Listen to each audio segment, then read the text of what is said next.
Amerika Serikat melaporkan bahwa anggaran militernya jebol selesai membantu Israel melawan Iran. Diperkirakan 15 hingga 20% dari interceptor sistem THAAD dan 60 hingga 80 rudal telah dikerahkan demi melindungi Israel. Dikutip dari Tribun News Senin 30 Juni 2025, Amerika Serikat membela Israel lantaran menganggap keselamatan negara Zionis itu adalah bagian dari strategi global. Menurut Amerika Serikat, jika Israel jatuh, kredibilitas dan pengaruh negara yang dipimpin Donald Trump itu juga bisa ikut goyah. Oleh karena itu, Amerika Serikat rela membakar anggaran besar dan menghabiskan rudal canggihnya demi Israel. Amerika Serikat merogoh anggaran militer dengan nilai fantastis. Dilaporkan, anggaran yang digelontorkan untuk membantu Israel mencapai 13 triliun rupiah hingga 19 triliun rupiah. Anggaran tersebut bahkan diklaim jauh lebih besar daripada serangan rudal Iran. Rudal THAAD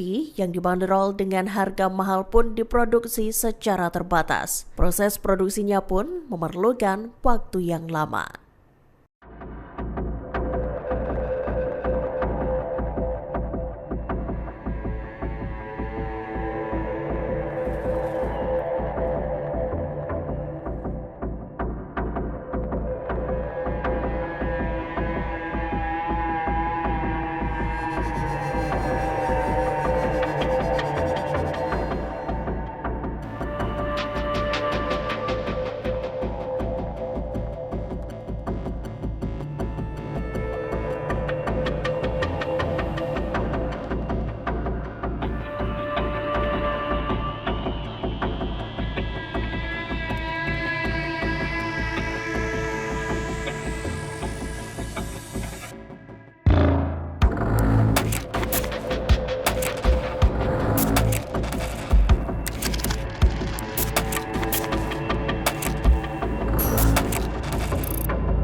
Download Tribun X sekarang, menghadirkan lokal menjadi Indonesia.